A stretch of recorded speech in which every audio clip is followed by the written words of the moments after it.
Chers amis téléspectateurs, que Dieu vous bénisse, que la paix du Saint-Esprit soit avec vous, que Dieu réalise vos rêves. Vous voyez, Jésus-Christ dit, jusqu'à présent, vous n'avez rien demandé. C'est ça que Jésus a dit à ses disciples. Jusqu'à présent, vous n'avez rien demandé. Demandez tout ce que vous voudrez, et cela vous sera accordé afin que votre joie soit parfaite. Vous voyez, d'autres versions disent afin que votre joie soit complète. J'aimerais que vous puissiez comprendre que Dieu vous veut joyeux. Écoute-moi bien. Dieu vous veut joyeux. Dieu ne vous a pas placé sur terre pour souffrir. Dieu ne vous a pas placé sur terre pour vivre malheureux et malheureuse, pour vivre déception sur déception. Ce n'est pas le plan de Dieu pour toi. Que tu n'ailles pas de quoi manger, que tu n'ailles pas de quoi nourrir tes enfants, que tu n'ailles pas le bonheur, que tu vives le désert sentimental. Une femme m'a dit, Bishop Eli, je suis malheureuse dans l'amour. Je beau être gentil, tous les hommes me quittent. Tous les hommes m'abandonnent. J'ai l'impression qu'il y a une malédiction dans ma famille. Et je ne sais pas si vous avez ce genre d'impression. Que vous avez beau être gentil avec une femme ou gentil avec un homme, mais vous avez l'impression qu'il y a une fatalité. Vous êtes toujours victime de la déception. Un autre m'a dit, dans notre famille, on meurt tous des cancers. Mon grand-père est mort des cancers. Ma grand-mère est morte des cancers. Mon père est mort des cancers. Ma mère est morte des cancers. C'est une maladie familiale. Vous voyez, le diable, lui, vient pour détruire. Détruire votre bonheur, détruire votre joie. Et tout cela s'explique. Tout cela peut s'expliquer. Vous voyez, il n'y a pas de hasard. Il y en a qui pensent que le hasard existe. Moi, je ne crois pas du tout au hasard. Je ne crois pas que le hasard, le Dieu hasard, a créé l'univers. Je ne crois pas que le Dieu hasard façonne la vie des hommes. Vous voyez, les gens prétendent être des athées. Tous ceux qui s'appellent athées sont en réalité des croyants d'une nouvelle religion qu'on appelle athéisme, dans lequel on vénère un Dieu qu'on appelle Dieu hasard. Le Dieu hasard qui crée l'homme, qui crée le cerveau humain. Voyez, c'est impossible. Dios tienes un plan perfecto para ti. Eso es el Mesías, el tema que yo predica esta mañana. Dios tienes un propósito de paz y Dios te quiere en la felicidad, en la paz, en la prosperidad. Es el deseo de Dios para tu vida. Quiero que tú entiendes eso et que tú creas eso. Dieu te veut dans la paix. Dieu te veut dans la joie. Mais malheureusement, nous ne nous tournons pas vers Dieu. C'est ça, vous voyez. Le diable, il sait qu'il est déjà vaincu. Écoute-moi bien. Le diable, il sait qu'il est déjà vaincu. Il n'a pas de pouvoir sur vous, enfant de Dieu. Il ne peut pas vous nuire. mais son seul arme qui lui reste, c'est le mensonge. Par le mensonge, il arrive à vous faire douter de la présence de Dieu et vous fait perdre la présence de Dieu. Par le mensonge, il arrive à vous faire croire que le péché est une bonne chose et il arrive à vous faire tomber dans le péché. Voyez, par le mensonge, il vous fait douter de la parole de Dieu, ainsi il vous déconnecte de Dieu. Ainsi, cet individu qui a déjà été vaincu il y a 2000 ans, il arrive toujours à contrôler le monde. On l'appelle le Dieu de ce siècle parce qu'il règne avec le mensonge. Avec son mensonge, il vous manipule et il sait une chose, ce que la plupart des chrétiens ne savent pas. Et lorsqu'il vous arrive à vous convaincre par ces mensonges, il arrive à vous vaincre. Il vous fait croire des choses. Et quand vous croyez, comme la parole de Dieu dit, il te sera fait selon ta foi, tu vas le vivre. Ainsi Job dit, ce que je crains, c'est ce qui m'arrive. Ce que je crains, c'est ce qui m'arrive. Pourquoi? Parce que la peur est le contraire de la foi. Ça veut dire que si je peur de la mort, c'est parce que je crois à la mort. Si je peur de la maladie, c'est parce que je crois à la force de la maladie. C'est ainsi que je peux vous dire que la peur, c'est l'opposé de la foi. La peur, en d'autres termes, c'est la foi négative. Je crois à la guérison. Mais celui qui a la foi négative ne croit pas à la guérison, mais il a peur de la mort. Ça veut dire qu'il croit à la mort. Donc la peur, c'est la foi à contresens. Donc c'est le contraire. C'est la foi inversée. Vous croyez aux choses négatives. Moi, je crois à la vie. Celui qui a peur croit à la mort. Mais Jésus-Christ dit dans sa parole qu'il te sera fait d'après ta foi. Autrement dit, il te sera fait d'après ta foi négative. Autrement dit, il te sera fait d'après ta peur. Voilà pourquoi vous ne devez pas douter. Vous devez résister au mensonge du diable. Vous devez refuser la peur, rejeter la peur. Jésus a dit, si quelqu'un a la foi aussi petite que le grain de sénévé, s'il dit à cette montagne, ôte-toi de là et jette-toi au fond de la mer, et s'il ne doute pas dans son cœur et croit que ce qu'il dit arrive, il le verra s'accomplir. Voyez, Satan sait que vous avez un pouvoir énorme. Jésus vous a donné le pouvoir sur toute la puissance de l'ennemi. Jésus-Christ s'est dit, je vous donne le pouvoir sur toute la puissance de l'ennemi et rien ne pourra vous nuire. Est-ce que vous comprenez un peu ce que j'aimerais vous dire? Vous avez un pouvoir énorme. Aucun sataniste, aucun sorcier aussi puissant qu'il soit ne peut pas vous nuire. C'est pas moi qui invente ça. C'est ce que dit la parole de Dieu.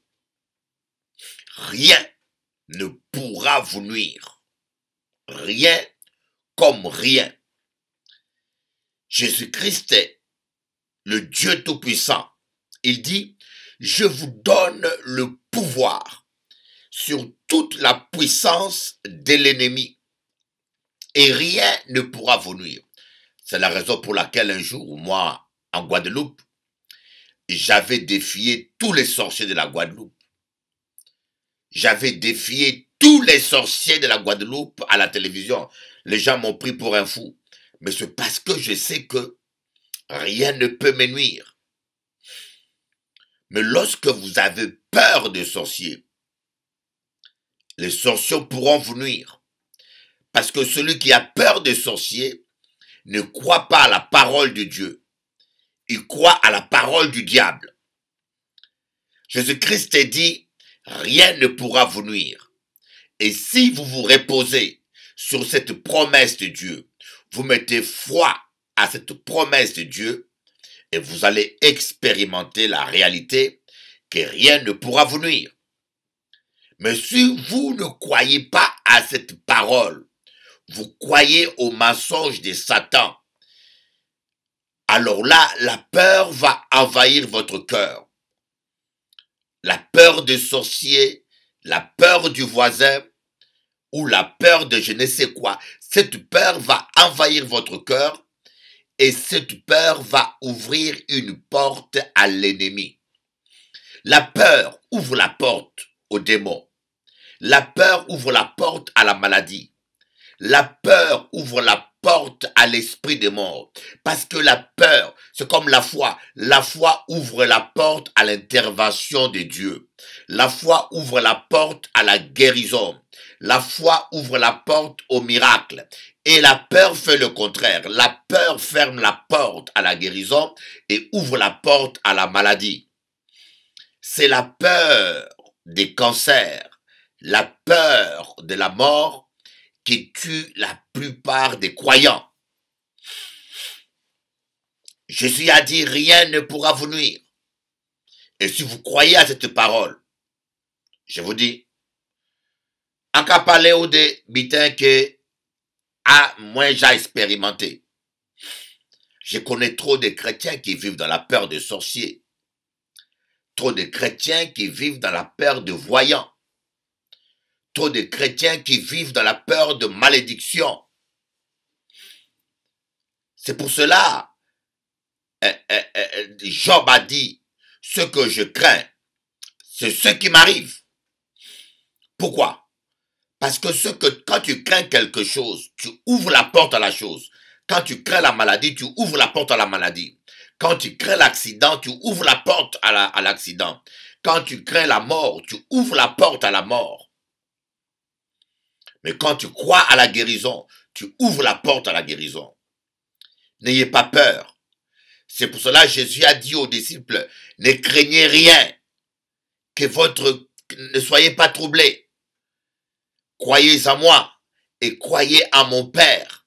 Ne soyez pas troublés par les circonstances difficiles que vous traversez. Ne soyez pas troublés par les attaques que vous subissez. Ne soyez pas troublés par ce que les hommes disent. Ne soyez pas troublés par ce que les médecins disent. Que votre cœur ne se trouble pas. Que votre cœur ne se trouble pas.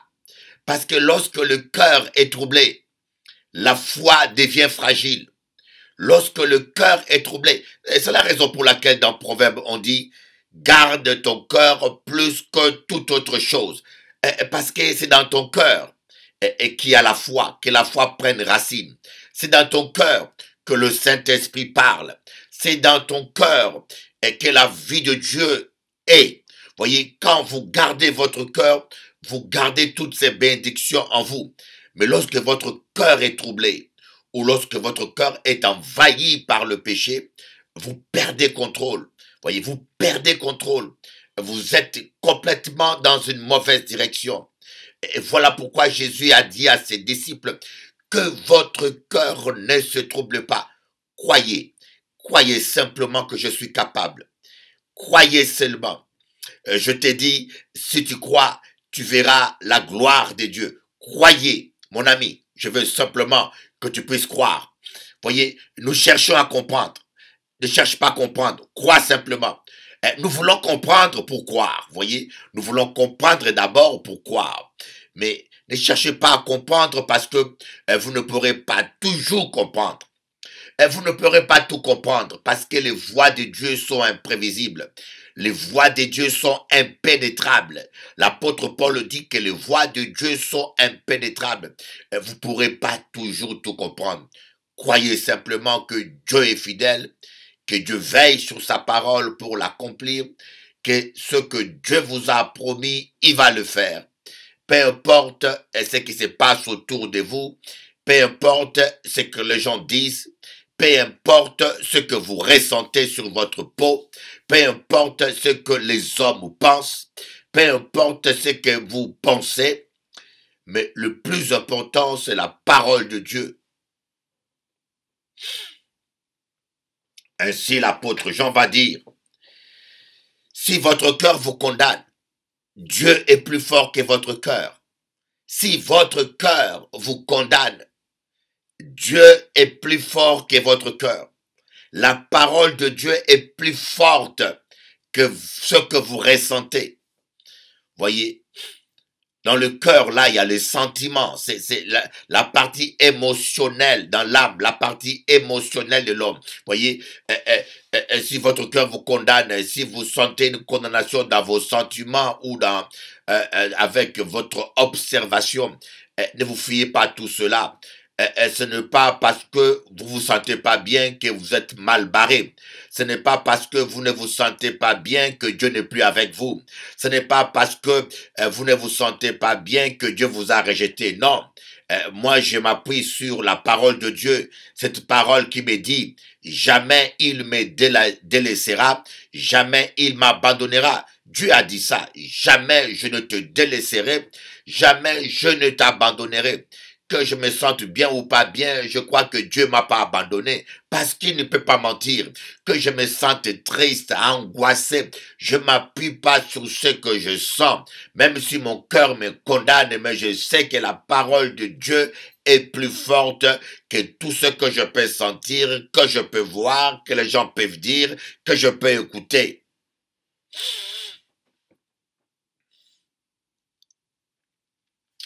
Ce n'était qu'une introduction.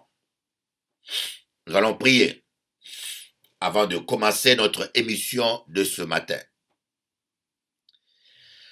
Nous allons demander au Saint-Esprit de nous parler. Nous allons demander au Saint-Esprit de nous édifier. Nous allons demander au Saint-Esprit de nous restaurer. Cher Saint-Esprit de Dieu, au nom de Jésus de Nazareth, puisses-tu parler à ton peuple, puisses-tu parler à tes enfants, puisses-tu édifier ton peuple. Au nom de Jésus-Christ. Amen. Sans oublier nos réunions que nous tenons à Paris. Je suis bien à Paris. Regardez bien cette annonce que vous voyez là. Vous allez voir les adresses de nos réunions. Je suis installé à Paris et aux Antilles. Je fais un mois aux Antilles, un mois à Paris. Il y a trop de gens qui m'appellent et qui me demandent où je vis. Je fais un mois aux Antilles, un mois à Paris. À Paris, tous les dimanches, c'est marqué là, je culte à Fresnes, à Héros Hotel. Si vous voulez avoir des informations sur moi, allez dans mon site onction.com qui est juste là. Mon site onction.com qui est juste là. Dans ces sites, vous aurez toutes les informations mises à jour. Parce qu'il y a des vidéos que je fais il y a 5 ans qui donnent d'autres adresses où je ne suis plus. Vous voyez, il y a des vidéos que je fais il y a 10 ans qui donnent d'autres adresses où je ne suis plus. Alors là, actuellement, je suis dans ces adresses-là. Mais si vous voulez avoir une information à jour, que je mets régulièrement à jour, vous allez sur onction.com pour avoir toutes les informations à jour. Parce que demain, je peux voyager ou changer d'adresse. Si quelqu'un voit cette vidéo, il risque de me chercher dans les anciennes adresses. Donc aujourd'hui, nous allons parler de la solution. J'aimerais encourager quelqu'un qui m'écoute là. J'aimerais encourager des chrétiens qui m'écoutent. Et même des non-croyants qui se sentent perdus. Je sais qu'on vit dans un monde très difficile. On vit dans un monde dur.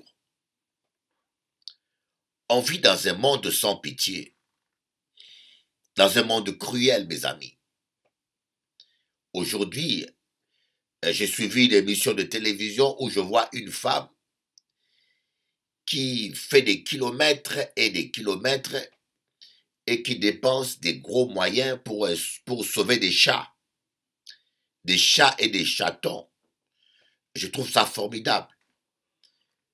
Mais je trouve ça formidable, mais c'est triste que en Afrique, dans d'autres parties du monde, pas loin, en Équateur, il y a des enfants esclaves qu'on n'essaye pas de sauver. Il y a des femmes violées qu'on n'essaye pas de sauver. Mais on donne beaucoup de gros moyens pour sauver des petits chatons.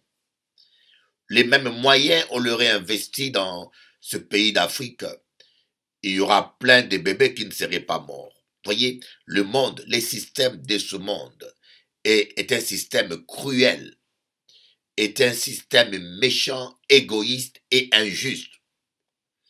Il y a des gens qui ont des milliards et des milliards. Une personne qui a des milliards et des milliards et il ne sait pas quoi faire avec. Et cela dort dans la banque. Alors qu'il y a des centaines de millions de gens qui meurent de faim qui pourront vivre avec ces milliards. Le système de ce monde est bâti sous le contrôle des francs-maçons, des satanistes et de Lucifer lui-même. La vie devient de plus en plus dure. Il y a de plus en plus de chômage. Aujourd'hui, la génération de nos enfants, c'est une génération aujourd'hui qui étudie, mais qui n'a pas la garantie du travail. Vous savez, notre génération à nous, nos parents nous disaient étudiez bien pour avoir un bon travail, étudiez bien pour réussir. Notre génération, on étudiait avec la sécurité et la certitude que si je termine mes études et que je travaille sérieusement, j'aurai un travail. Mais la génération actuelle, elle n'a pas la même certitude. Elles étudient, mais elles savent bien que je peux avoir mon diplôme et le chômage m'attend. Et ce qui fait que les gens ne sont plus en sécurité. Les gens sont perdus. Le nombre de divorces dans des familles grandissent. Pourquoi? À cause de l'insécurité sociale, de l'insécurité financière et de l'insécurité morale. On dit, ah, les divorces augmentent. Il y a très peu de familles qui tiennent, mais dans un couple, quand il y a des problèmes financiers, il y a une tension qui augmente. D'ailleurs, les psychologues et les sociologues peuvent vous dire, il y a des signes indicateurs d'un divorce. Quand il y a des problèmes financiers, que les enfants n'ont plus à manger, il n'y a pas de quoi payer les loyers, tout cela, ça augmente la tension dans la maison, les relations deviennent dures, il y a peu de sourires, et ce sont des ingrédients qui, ajoutés l'un avec l'autre, produisent l'explosion des familles. Mais comment peut-on vivre joyeux et être heureux dans de telles conditions? Vous me direz, comment est-ce qu'on peut vivre joyeux et heureux? Et moi, je peux vous dire, Jésus est la solution. Vous allez me dire, mais non, c'est le travail qui est la solution. Si j'ai l'argent, j'aurai la paix. Et je connais plein de gens qui ont de l'argent sans jamais avoir la paix. Vous dites peut-être que si j'ai un travail et j'aurai la paix à coup sûr, avec un travail, j'aurai le bonheur. Va demander aux gens qui travaillent s'ils ont le bonheur. Ceux qui ont le travail, ils disent, oh, à quand la retraite? Et ceux qui ont la retraite, ils disent, ah, quand j'étais jeune. Maintenant, c'est la mort. Et ceux qui ont la retraite, ils ont peur de mourir. Parce que plus l'âge avance, plus la mort s'approche. Et combien de femmes dessus, je peux vous dire, vous ne pouvez pas compter le nombre de femmes malheureuses, le nombre d'hommes et de femmes malheureux. Ils sont toujours ensemble. Ils vivent toujours ensemble. Mais ils vivent sans aucune joie. Ils vivent sans aucun bonheur. Mais on va lire la parole de Dieu dans Ecclésiaste chapitre 7, verset 18. En espagnol, vamos a leer la palabra del Señor en Ecclésiaste capítulo 7, versículo 18. Il est bon que tu retiennes ceci et que tu ne négliges point cela, car celui qui craint Dieu échappe à toutes ces choses.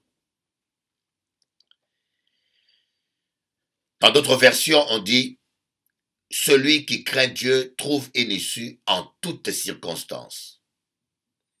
D'autres versions disent « Celui qui craint Dieu trouve une solution en tout problème ».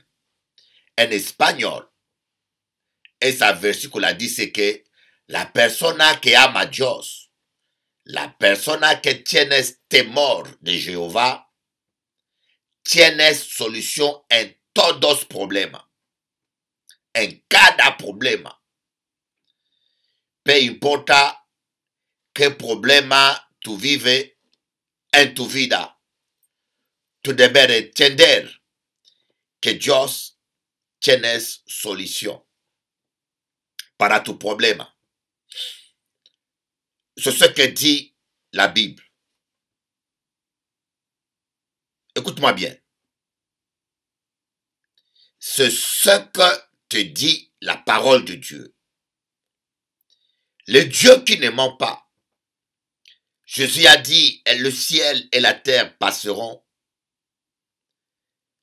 mais la parole de Dieu ne passera jamais. Et cette parole nous dit, celui qui craint Dieu, et le problème c'est ça, il y a peu d'hommes qui craignent Dieu. Nos églises sont remplies de gens religieux qui n'ont pas la crainte de Dieu. Nos églises sont remplies de gens qui prient beaucoup, qui jeûnent, même de pasteurs qui n'ont pas la crainte de Dieu. Et quand une femme va coucher avec un homme avant le mariage, elle est choriste, elle est diaconesse, mais elle va coucher avec un homme avant le mariage pour ne pas perdre son fiancé. C'est une personne qui se moque de Dieu. Nous avons beaucoup de gens que vous appelez à tort des chrétiens. Je vous dis, vous avez beaucoup de trouilles et de cochons que vous appelez des chrétiens. Je cite bien le mot. Nous avons beaucoup de trouilles et de cochons, des blasphémateurs, des profanes. Tu es un chrétien, tu parles la langue, tu connais le Saint-Esprit, mais tu vas baisser ton pantalon pour aller au lit avec une femme. Et tu connais que tu commets un péché, tu connais que tu es le temple du Saint-Esprit, mais parce que tu es un profane, un véritable cochon, un chien, tu préfères le plaisir sexuel et maltraiter le Saint-Esprit, détruire le temple de Dieu que tu es, chasser le Saint-Esprit pour te faire plaisir comme un cochon, comme une truie qui va manger les ordures. Mon ami, tu es un véritable cochon. Ou peut fâcher. Tu peux éteindre la télévision, ou peut zapper moins. Mais je te dis la vérité, tu es un cochon. Si ton pasteur t'a menti en te disant que tu es un champion, ou si ton pasteur t'a menti parce que tu lui as fait chèque pour te dire que tu es béni, et moi je te dis tu es sous la malédiction. Bien sûr, Il n'y a plus de condamnation pour ceux qui sont en Jésus-Christ et qui ne marchent pas selon la chair, mais selon l'esprit. Mais toi, tu es toujours charnel, tu connais la vérité, tu craches sur la vérité, tu méprises le sang de Jésus. Et quand des problèmes graves t'arrivent, tu dis, mais où est Dieu? Où est Dieu? Où est Dieu? Mais Dieu n'est pas avec toi. Le problème, c'est ça. On ne vous dit pas la vérité. Dieu n'est pas avec toi parce que tu te moques de Dieu. Tu connais la parole de Dieu. Tu ne vis pas dans la parole de Dieu. Tu te dis chrétien et tu n'as jamais arrêté de mentir. Tu vis dans le mensonge. Tu mens toujours et tu mens pire que des païens. Tu maltraites ta femme. Tu trompes ta femme. Tu maltraites tes enfants. Tu n'assumes pas tes responsabilités. Tu passes ton temps tu pries le dimanche et la semaine et tu calomnies les gens, tu méprises la grâce de Dieu, tu ne crains pas Dieu. Psaume 128, il dit, heureux l'homme qui craint l'Éternel. Tu jouis alors du produit de ton travail et tu prospères. Psaume 128. Psaume 128 est dit, heureux l'homme qui craint l'Éternel. Tu jouis du produit de ton travail et tu prospères. Voyez, on ne dit pas heureux celui qui s'est fait baptiser. La Bible ne dit pas heureux celui qui chante des cantiques. Même les gens qui pratiquent le vaudou chantent les cantiques. La Bible ne dit pas heureux celui qui est choriste. Combien de choristes hypocrites connaissons-nous? Des gens qui vont dans l'église et qui chantent, mais demain vous le voyez avec un homme marié au lit. Mais elle est choriste, hein? La Bible n'a pas dit heureux le prédicateur. Trouve-moi le verset. Heureux celui qui prêche. Ne vous fiez pas aux gens parce qu'ils sont pasteurs ou prédicateurs. On en connaît plein de bandits. Moi, j'appelle ça des voyous et des bandits. Un pasteur qui est marié et qui trompe sa femme. En plus, il est marié, il trompe sa femme avec toi, une chrétienne. Et tu acceptes ça et tu tolères ça. Vous êtes tous les deux des vipères. Bande de vipères. Qui vous a appris à fuir la colère à venir. Qui vous a produisé des fruits dignes de la repentance. Bande de vipères. Votre prière même est une abomination. Dans Proverbe, on dit que celui qui connaît la vérité et qui détourne son oreille pour ne pas écouter la loi, sa prière même est une abomination. Et ce que je prêche, c'est dur. Vous n'allez pas toujours aimer ça. Il y en a qui disent, mais il nous condamne. Mais c'est la parole de Dieu qui vous condamne, c'est pas moi. C'est la parole de Dieu qui vous condamne. C'est la parole de Dieu qui vous juge. La Bible dit que celui qui connaît la loi et qui détourne son oreille pour ne pas l'obéir, sa prière même est une abomination. Et tu sais que sortir avec le mari d'autrui est un péché et tu le fais pertinemment et consciemment. Et puis tu viens prier. Et je dis que ta prière est une abomination.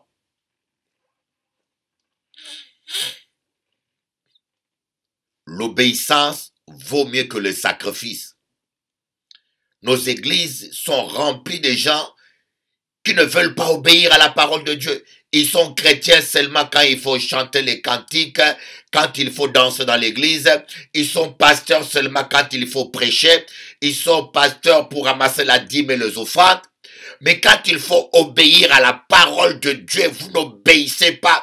Vous vous comportez comme des voyous, des cochons, des truies, des malpropres, des chiens.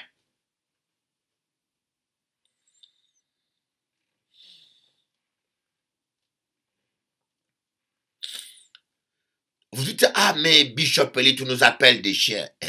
Jésus-Christ a dit, on ne donne pas les choses saintes aux chiens. Ce n'est pas une insulte. Un chien, c'est un animal. Lorsqu'il vomit quelque chose, après il le mange. Alors quelqu'un qui vomit le monde, qui vomit le péché, qui vomit l'impudicité et qui vient à Christ et demain retourne manger la même impudicité, c'est un chien. Voyez, ce n'est pas une insulte, c'est une image. Un chien, c'est ça un chien. Tu parles la langue, tu connais l'évangile, tu connais la parole de Dieu, mais tu aimes ton plaisir plus que Dieu. Parce qu'ils aimeront leur plaisir plus que Dieu. Tu retournes consciemment et volontairement dans ton péché et tu sors avec une femme mariée, un homme marié. Tu vas abuser des enfants de Dieu. Tu es un escroc. Tu es un chien. Et Jésus-Christ s'est dit, on ne donne pas des choses saintes aux chiens. Voilà pourquoi il y a de bénédictions que Dieu te donnera jamais parce que tu es un chien. Et bien sûr, ton pasteur te dira pas ça. Ton pasteur dira, tu es un champion, tu es un riche, tu es un vaillant héros. Vous aimez les mensonges, hein? Vous voyez, dans les derniers temps, les gens se donneront une foule de docteurs au gré de leurs désirs, avec la démangeaison et d'écouter des choses flatteuses. Vous voyez, avec la démangeaison d'écouter des choses flatteuses, ils se donneront une foule de docteurs. Voyez, ils vont aller remplir les salles où le pasteur leur dit, vous êtes des champions, malgré vos péchés, c'est pas grave, vous êtes des champions, vous êtes des champions, oh, oh, oh, vous êtes riches, levez-vous le matin, hein, malgré vos péchés, réveillez-vous le matin et criez fort, je suis riche, et tu dis, ça les arrange ça. Et lorsqu'ils vont là où il y a la vérité, on leur dit, vous vous comportez comme des chiens. Spirituellement, vous êtes des chiens. Race de vipères qui vous a appris à fuir la colère à venir. Répentez-vous et produisez des fruits dignes de la repentance. Arrêtez avec votre méchanceté, avec vos calomnies. Arrêtez. Laissez le Seigneur changer votre cœur. Criez vers Dieu, répentez-vous. Dites, Seigneur, change mon cœur, brise-moi, façonne-moi, change-moi, Jésus, change-moi. Et ce genre de message, oh my God, les gens n'aiment plus ça, les gens n'aiment plus ça. Les gens n'aiment plus ça, non, c'est pas bon. Mais le résultat est là. Moi, je vous dis la vérité. Je suis beaucoup détesté. D'ailleurs, toutes les voleuses de mari aux Antilles. Une femme sur 3 est voleuse de mari aux Antilles. En Guadeloupe et en Martinique, il y a très peu d'hommes. Alors, une femme sur 3 ou sur 4 sort avec un homme marié. Alors, je sais que quand j'attaque ce péché-là, ouvertement comme ça, sur Canal 10, et ça passe aussi en Martinique, toutes ces femmes-là vont me détester. Détestez-moi. Détestez-moi. C'est pas un problème. Dieu m'aime. Je me rappelle quand j'allais au temps de réveil.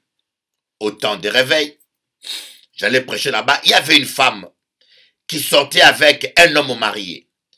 Et cet homme marié, c'était un pasteur. Et cette femme-là me détestait. Elle me détestait. Elle ne me supportait pas. Quand je rentrais pour prêcher, elle avait un visage chiffonné. Alors, son concubin, qui était un pasteur à ce temps-là, il a tout fait pour m'embrouiller, pour que je n'aille plus prêcher dans cette église. Et bien sûr, il a réussi. Il a réussi sa mission. Béni soit Dieu, la jeune sœur s'est repentie. Sois bénie ma sœur, je t'en veux pas. Elle s'est repentie, Dieu est amour.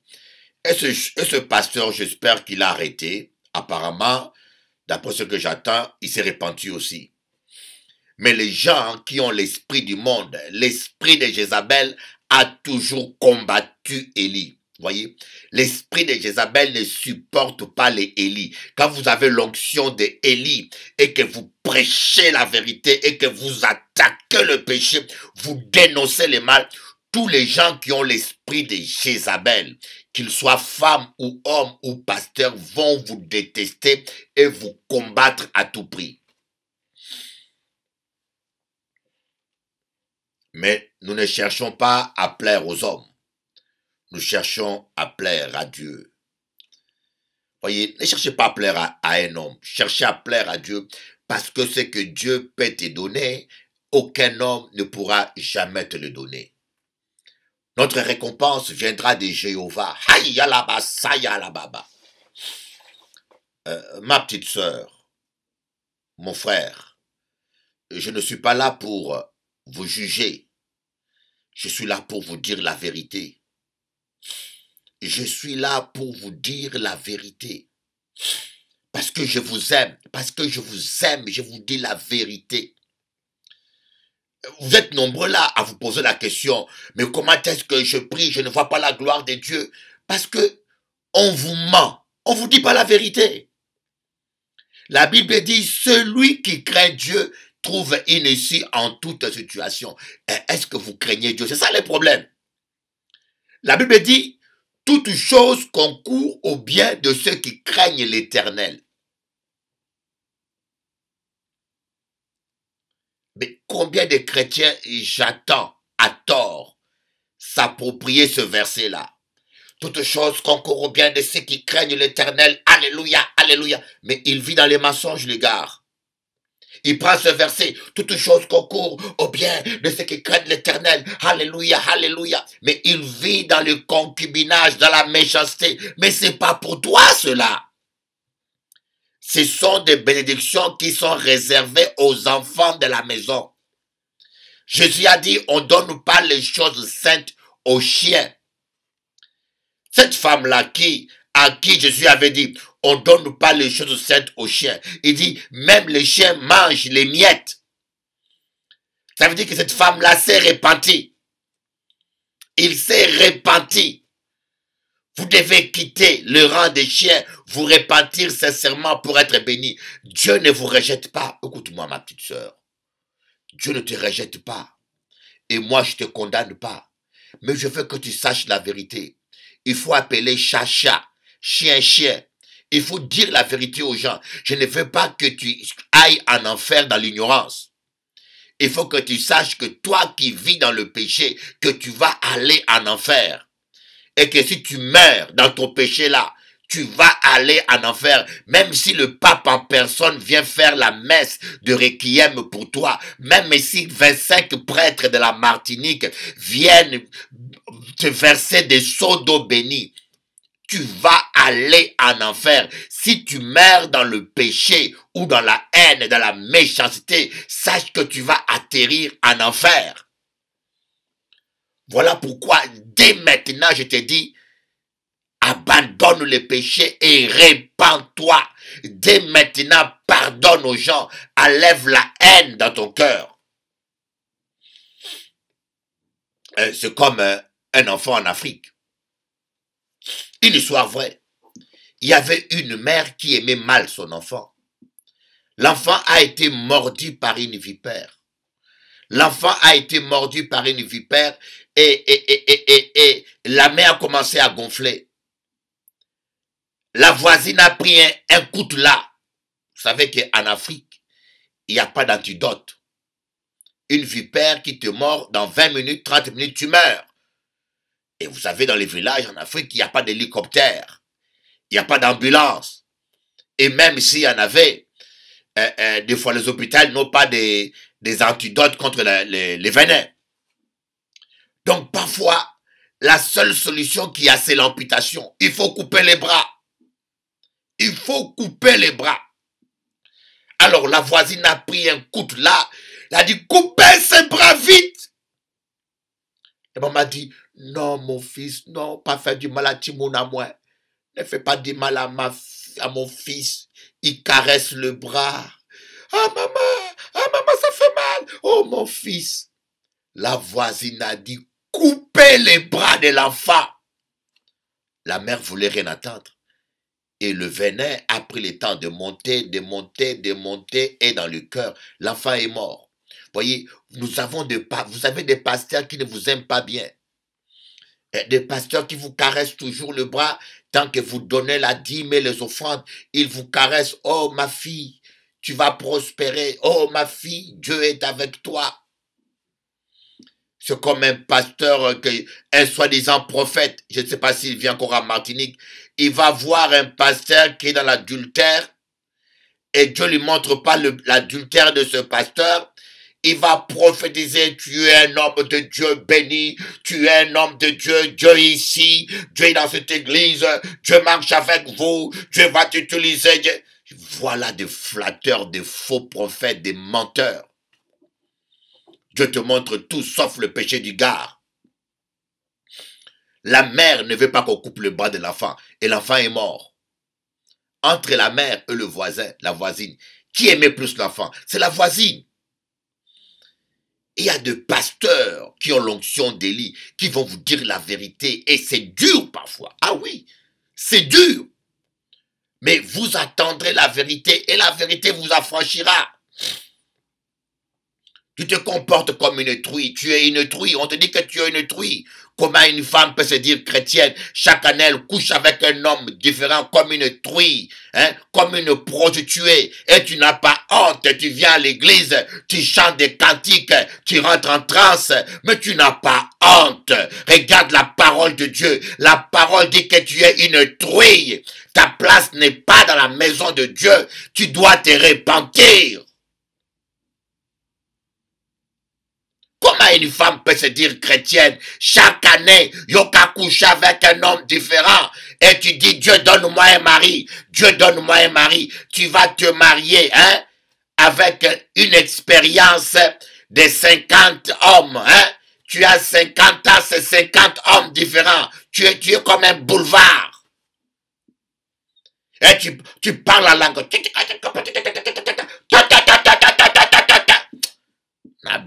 Toi t'es gogo. Mais non, arrêtons du cinéma. Pardonnez-moi, je suis dur. Mais je vous parle avec mon cœur. Je ne suis pas meilleur que vous. Oui, je vous dis que je ne suis pas meilleur que vous. Je compte sur la grâce de Dieu pour ne pas tomber. Je pleure devant Dieu, Seigneur, fais-moi grâce que je tombe ou pas. Voyez, je suis comme vous. Sans Jésus, nous ne valons rien. Mais arrêtons de nous moquer de Dieu. Arrêtons de nous moquer de Dieu. Soyons de ceux qui craignent Dieu. En paix Dieu ça. Si tu es de ceux qui craignent Dieu, tu trouveras une solution à toute chose. Aujourd'hui, je voulais prêcher plutôt la solution en toute situation, mais l'Esprit de Dieu m'a poussé à parler d'abord de la condition sine qua non. La crainte de Dieu. Celui qui craint Dieu trouve une issue en toute situation. Psaume 128, celui qui craint Dieu jouit du produit de son travail, il prospère. Celui qui craint Dieu, toute chose concourt au bien de ceux qui craignent Dieu. Voyez, c'est la crainte de Dieu. Oh, Ramaya Balasaya. Ayala baba kama yotoro banda kama shaya hakata baba baba hende mayete shayoto kama saya horoto katabaye kanda mayoto loshe alaba kala basaya baba oramato koba yaka baba. Aujourd'hui, les gens se moquent de Dieu. Des francs-maçons deviennent des pasteurs et vous prêchez des messages, de cochonneries, vous prêchez des sciences positives, vous prêchez de la psychologie, vous prêchez des paroles creuses. Parce qu'il n'y a plus le feu. Même les satanistes maintenant viennent dans l'église faire de la magie et pratiquer l'occultisme dans l'église. Alors que s'il y avait 2, 3, 4 hommes qui vivent dans la sainteté, ces gens ne pourraient pas rentrer dans les églises. Répentons-nous, mes amis. Craignons Dieu. Nous cherchons plus la solution que le solutionnaire, Jésus-Christ. Humilions-nous devant Dieu. Répentons-nous. Produisons les fruits dignes de la repentance. Dis, Seigneur, aie pitié de moi. Change mon cœur. Je vais t'aimer et je vais te servir. Je vous aime tous. Je vous aime. Priez pour moi.